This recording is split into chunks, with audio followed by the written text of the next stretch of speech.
Hello everyone. Measures of central tendency में हम mean पढ़ रहे थे पिछली वीडियोस में। अब हमने मीन तो सीख लिया कैसे हम कैलकुलेट करते हैं, लेकिन कभी कभी क्या होता है कि कुछ वैल्यूज़ गलत लिख दी जाती हैं और हमारा मीन गलत निकल जाता है। तो अगर कोई गलत लिख गया है और हमें बाद में पता चलता है कि सही वैल्यू तो ये होनी चाहिए थी, तो हम करेक्ट मीन कैसे निकालें वो हम यहाँ पर सीखेंगे। तो हम अरिथमेटिक मीन सीख रहे हैं, करेक्टेड मीन सीख रहे हैं कि हम मीन को गलत निकल गया है, कोई नंबर गलत लिख गया है तो उसको हम कैसे सही कर सकते हैं। तो देखिए हम प्रश्न देखिए, calculation of arithmetic mean by correcting incorrect value. जो इनकरेक्ट है, गलत वैल्यू जो लिख गई है उसको हम सही करेंगे। तो आप देखें यहाँ पर प्रश्न है arithmetic mean of 40 numbers, 40 number का हमने जो एवरेज लिया वो 160 आया, यानी कि नंबर कितने थे 40, यानी n हो गया, आंसर हम निकाल रहे हैं तो ये n हो गया हमारा 40 और मीन हमने निकाल लिया था कितना 160। लेकिन बाद में पता चला later on it was discovered that a score of 125 was misread as 165, यानी कि जो 125 होना चाहिए था ये सही है 165, लेकिन हमने गलती से क्या पढ़ लिया 165, तो 165 गलत हो गया और हमने 125 वहाँ पर लिखना चाहिए था। तो हमसे पूछा है कि करेक्ट मीन क्या होगा। तो ये समझने की बात है कि करेक्ट कौन सा माना जाएगा, करेक्ट नंबर होना चाहिए था 125 और इनकरेक्ट है, गलत नंबर है हमारा 165। अब हमें ये सॉल्व करना है कि गलत नंबर को हटाना है, सही नंबर को उसकी जगह लिखना है। अगर आप देखें मीन हम निकालते हैं कि टोटल वैल्यू दी होती है, नंबर ऑफ सम उनका जोड़ दिया होता है, divide by number of items लिखते हैं। आपको मीन का फॉर्मूला याद होगा, मीन क्या होता है समेशन x अपॉन n, ये हमारा फॉर्मूला होता है। तो अब अगर आप देखें कि मीन हमें पता है 160, समेशन x नहीं पता, यानी कि मीन बराबर summation x upon n, individual series में फॉर्मूला होता है। मीन हमने निकाला 160, समेशन x पता नहीं, n नंबर ऑफ आइटम कितने हैं 40, तो समेशन x हो गया 160 गुणा 40, ये क्रॉस मल्टीप्लाई हो जाता है ऐसे, और ये आया आपका 6400, 6400। अब ये टोटल ये हो गया। अब टोटल में से अगर हम गलत नंबर हटा दें और सही नंबर जोड़ दें तो हमारा टोटल सही हो जाएगा। तो इसमें से हम अब माइनस कर देते हैं, क्या माइनस कर दें, गलत वाला इनकरेक्ट नंबर है 165, हम इसमें से हटा देते हैं तो हमारा बैलेंस बचेगा 26235 और सही वाला हम इसमें ऐड कर लेते हैं, करेक्ट नंबर हम 125 इसमें ऐड कर लेते हैं, तो ये हो गया 6360। तो ये करेक्ट समेशन x आ गया 6360। अब हम अपना न्यू करेक्ट मीन निकाल सकते हैं। न्यू लिख लो या करेक्ट मीन लिख लो, एक ही बात है, न्यू लिख लो या करेक्ट मीन इक्वल टू, तो correct summation x divide by number of items. तो करेक्ट समेशन x आया 6360 डिवाइडेड बाय n तो पता ही है 40 नंबर थे, तो हमारा आंसर आ जाएगा 159, यानी कि जो पहले था गलत 160 अब सही वाला बन गया 159, ये हमारा आंसर आ गया 159। इस तरह से ये प्रश्न हम करते हैं। आप दोबारा वीडियो को देखिएगा, नहीं समझ में आया हो तो आप दोबारा प्रैक्टिस कर सकते हैं। इसी तरह से हम एक क्वेश्चन और करते हैं। हो सकता है जैसे यहाँ पर 125 एक गलत था एक सही करना था, हो सकता है 2 गलत हों 2 सही करने हों, तो हम वो देखते हैं। देखिए नेक्स्ट क्वेश्चन देखते हैं। देखिए एवरेज मार्क्स ऑफ 20 स्टूडेंट्स, यानी कि नंबर ऑफ स्टूडेंट्स कितने हैं 20, n बराबर 20, तो एवरेज मार्क्स ऑफ 20 स्टूडेंट्स आ 100 दिया हुआ है एवरेज, मीन आ गया आपका 100, ये दिया हुआ है। अब क्या हुआ, इट वॉज डिस्कवर्ड दैट, पता लगाया बाद में, that marks of one student, एक स्टूडेंट के मिसरीड है 66 इंस्टेड ऑफ 166। 166 पढ़ना था, 166 सही है, मिसरीड गलत पढ़ लिया हमने 66, तो 66 गलत हो गया और हमें पढ़ना था 166।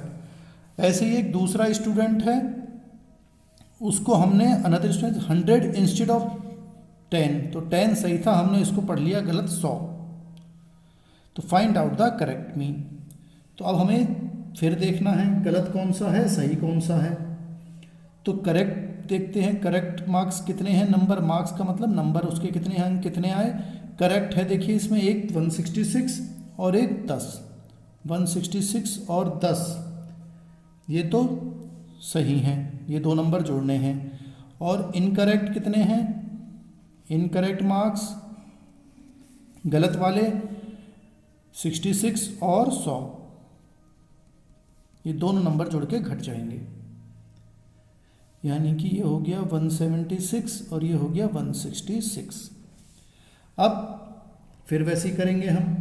मीन का फॉर्मूला हमारा वैसे क्या होता है, समेशन x अपॉन n, यानी कि मीन हमें था 100, समेशन x पता नहीं, n है 20, तो therefore summation x equal to 100 multiplied by 20, तो ये आया 2000। इसमें से करेक्ट वाला हम जोड़ लें और इनकरेक्ट वाले को घटा देते हैं, तो माइनस इनकरेक्ट नंबर जो है आपके, इनकरेक्ट मार्क्स कितने हैं, इनकरेक्ट 166, इसमें से हम घटा देते हैं तो आएगा 1834, और करेक्ट वाले को जोड़ लेते हैं।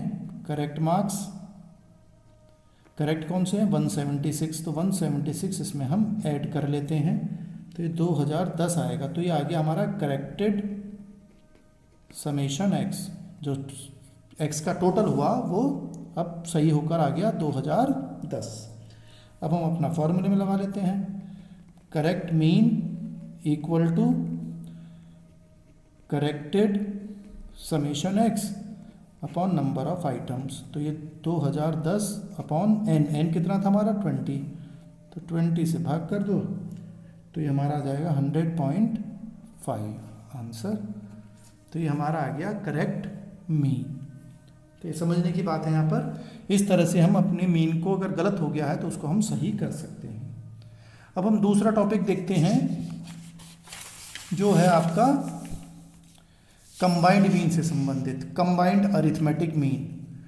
कंबाइंड अरिथमेटिक मीन का मतलब होता है कि हमने एक कक्षा है आपकी, एक क्लास है, उसके नंबर का हमने एवरेज निकाला कुछ बच्चों का, ऐसे ही दूसरी क्लास है उसका हमने अलग निकाला, जैसे बीकॉम फर्स्ट ईयर है उसका अलग निकाला, बीकॉम सेकंड ईयर है उसका अलग निकाला। अब हम चाहते हैं कि बीकॉम 1 और बीकॉम 2 दोनों को जोड़कर, दोनों को इकट्ठा करके, कंबाइंड करके एक ही मीन निकल जाए सबका मिलाकर, तो उसको हम कहते हैं कंबाइंड अरिथमेटिक मीन। के अलग अलग जगह के अलग अलग मीन निकाले हमने, लेकिन अब हम चाहते हैं कि सबका एक ही मीन निकल जाए, सबका कंबाइंड कर दिया जाए, तो उसको हम कंबाइंड अरिथमेटिक मीन कहा करते हैं।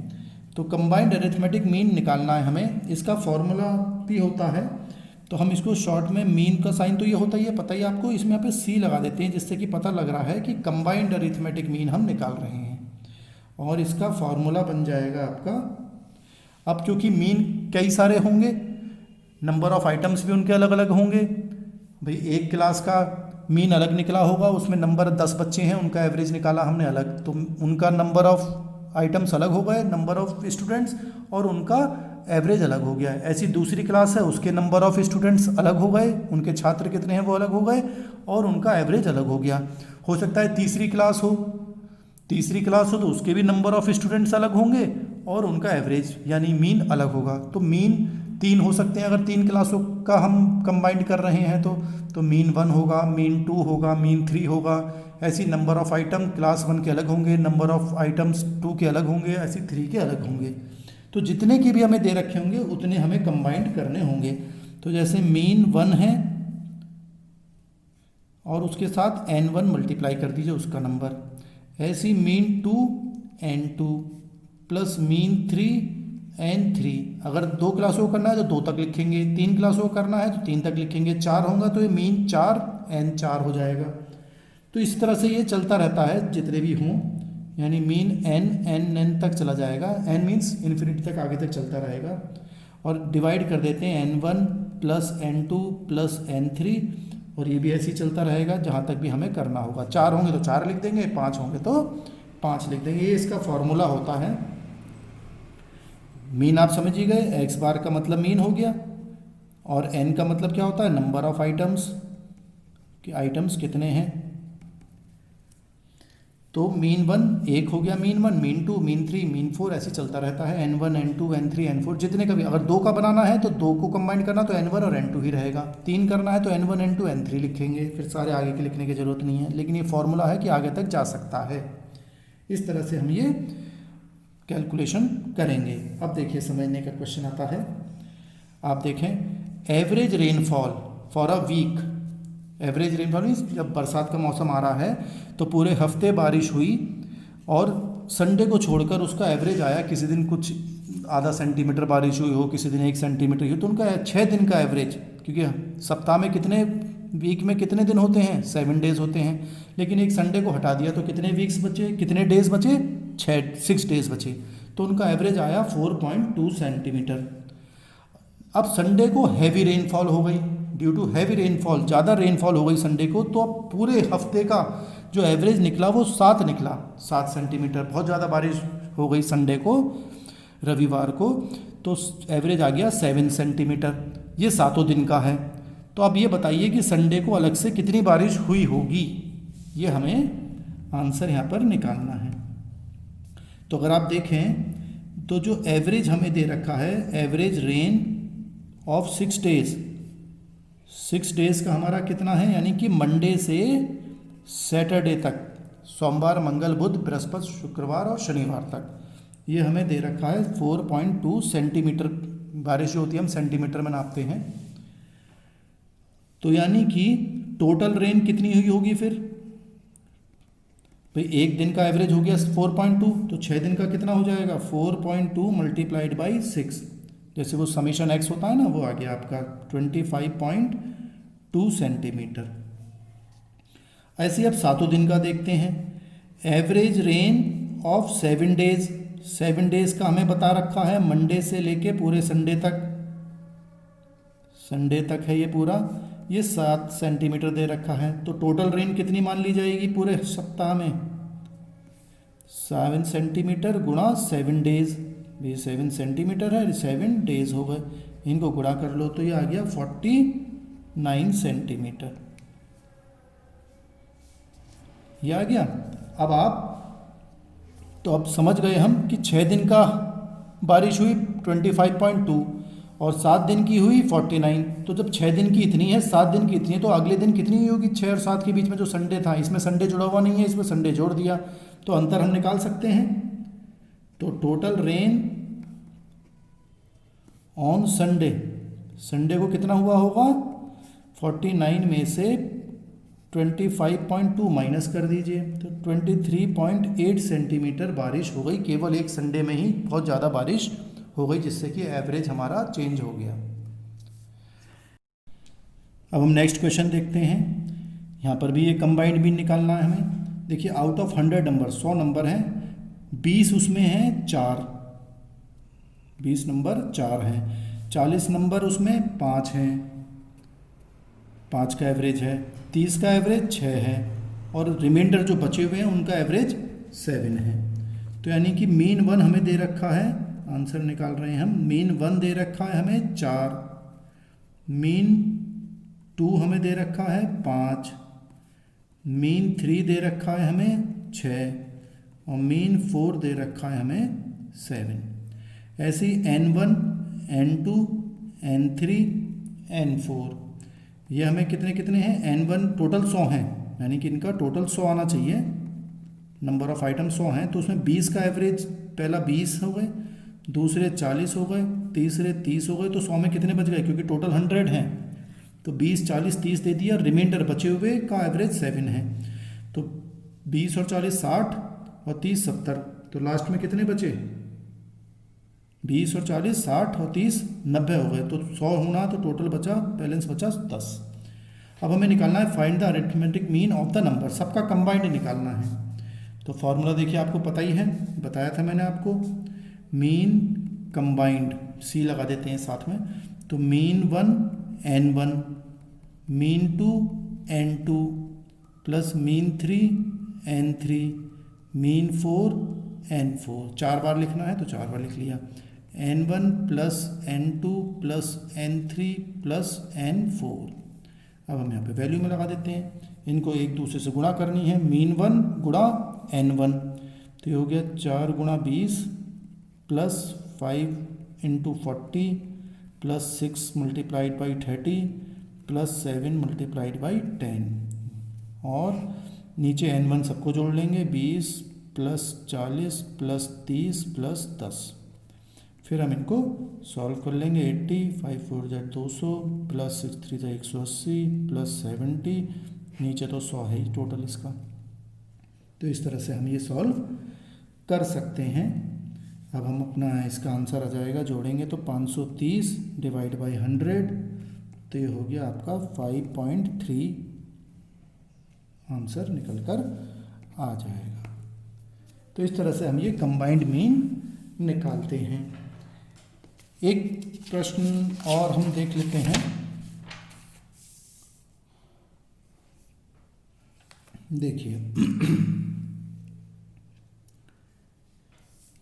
यहाँ पर देखिए प्रश्न हमें दिया हुआ है, एवरेज डेली प्रोडक्शन, डेली एक साइकिल कंपनी है ऑफ साइकिल टायर्स हैं ये, average daily production of cycle tyres, cycle के टायर बनते हैं फैक्ट्री में, तो पहले 20 दिन का एवरेज है 390 टायर बनते हैं, मतलब एवरेज पर डे के हिसाब से 20 दिन में 390 है, और दूसरे का एवरेज है बाकी 10 दिन का हमें 40 होते हैं, मानिए रिमेनिंग, क्योंकि 30 दिन का महीना मान लिया हमने।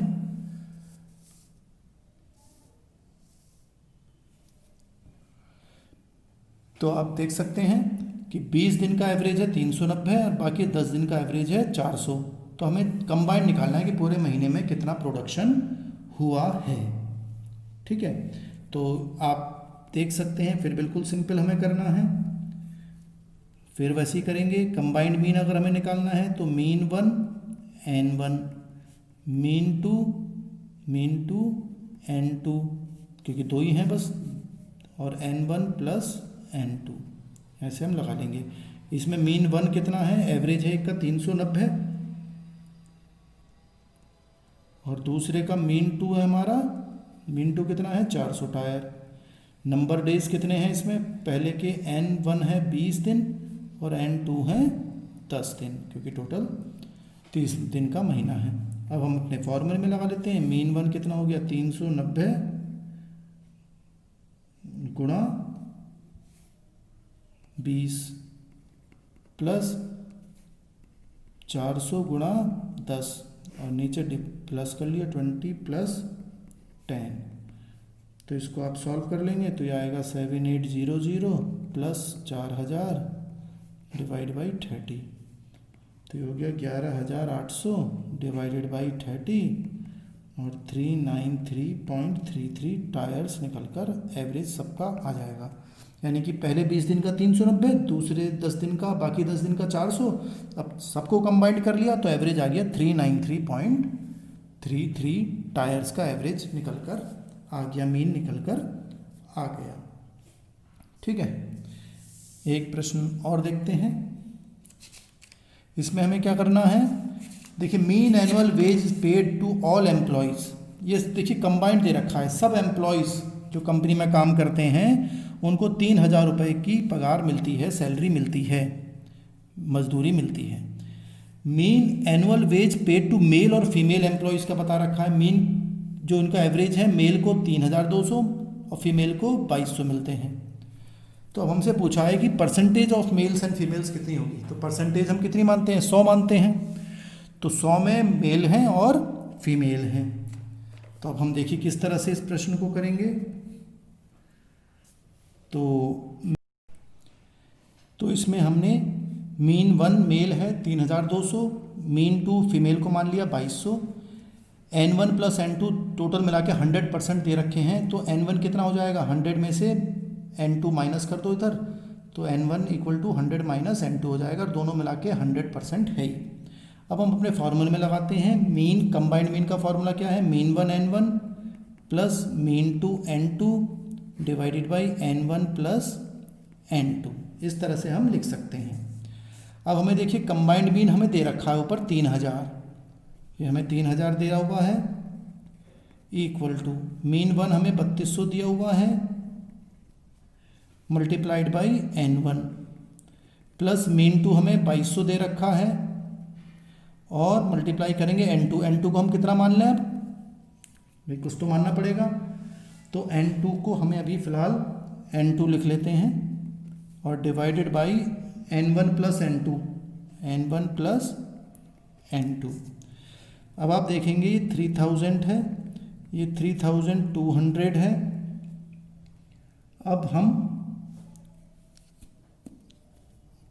अब इसमें दोनों कुछ भी एज्यूम कर सकते हैं। आप देखेंगे अगर आप तो ये n1, या दोबारा मैं आपको बता देता हूँ यहाँ पे देखिए n1 प्लस n2 दोनों मिला के 100 हैं, तो एक को अगर हम n1 लिख लें और दूसरे को n2, तो n2 अगर करेंगे तो क्या हो जाएगा, 100 में से ये n1 इधर माइनस हो जाएगा, तो दोनों n1 में आ जाएंगे अब हमारे।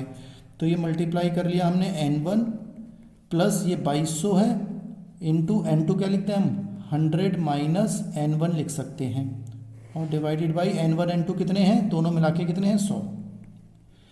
ये क्या होता है, ये इधर क्रॉस मल्टीप्लाई हो जाता है, तो 3000 को मल्टीप्लाई कर दिया 100 से, ये हो गया आपका 3200 n1 प्लस 2200 को इससे भी गुणा करना पड़ता है और 2200 क्योंकि ब्रैकेट के अंदर हैं और 2200 को इससे भी गुणा करना पड़ेगा, तो 2200 गुणा 100 और माइनस है ये 2200 गुणा n1, ये मैथमेटिक्स होती है। 100 इधर चला ही गया, इधर हो गया ये 3 लाख हो गया, ये 3200 n1 प्लस 22 2 0 और 2 0 और ये 2200 n1 हो गया, ये मैथमेटिक्स होती है। इधर ये 3 लाख आपके ऐसे ही दिए हुए हैं। अब आप देखें 3200 n1 है, प्लस के हैं ये माइनस के 2200 हैं, तो 3200 में से 2200 घटा दीजिए तो आपके 1000 n1 बचेंगे और ये 2,20,000 रुपये हैं। एक जैसे आइटम हम एक तरफ कर लेते, जब n1 इधर है तो इसको हम इधर ला सकते हैं, तो 3 लाख में से ये इधर आ गए तो ये प्लस का साइन माइनस हो गया, इधर माइनस के 2,20,000 और ये इधर 1000 n तो है ही n1। अब हम क्या करेंगे, अब ये बचा आपका कितना, अगले प्रश्न पे देखते हैं।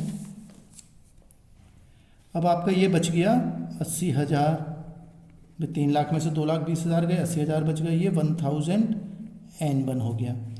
अब n1 निकालना हो तो क्या करेंगे, डिवाइड हो जाता है यहाँ से, 80,000 डिवाइडेड बाई 1000, 1 2 3 तीनों से 3 से ऊपर 0 कट गई, तो ये बच गया n1 80। जब n1 80 बच गया, n1 और n2 दोनों मिला के कितने थे, 100% थे, तो जब n1 80 हो गया तो n2 कितना बचा, जब ये 80 है तो ये कितना बचेगा, 20 बचेगा, जाहिर सी बात है, तभी तो 100 होगा, तो n2 हो गया हमारा 20। तो ये नंबर ऑफ आइटम आ गए हमारे 20, यानी कि जो क्वेश्चन में पूछा है मेल कितने हैं 80% और फीमेल कितने हैं, फीमेल हमारे हो गए 20%। ये हमसे क्वेश्चन में पूछा था उसने कि कितने परसेंटेज मेल और फीमेल माने जाएंगे, तो n1 और n2 हमने यहाँ पर निकाल लिया। ठीक है, अगर आपको कोई समस्या हो तो आप कमेंट बॉक्स में लिख सकते हैं, लेकिन आप पहले इनको वीडियोस को 2-3 बार देखिएगा जिससे कि आप सही से कंबाइंड मीन समझ सकें और जो हमने करेक्ट मीन निकाला था वो समझ सकें। Thank you.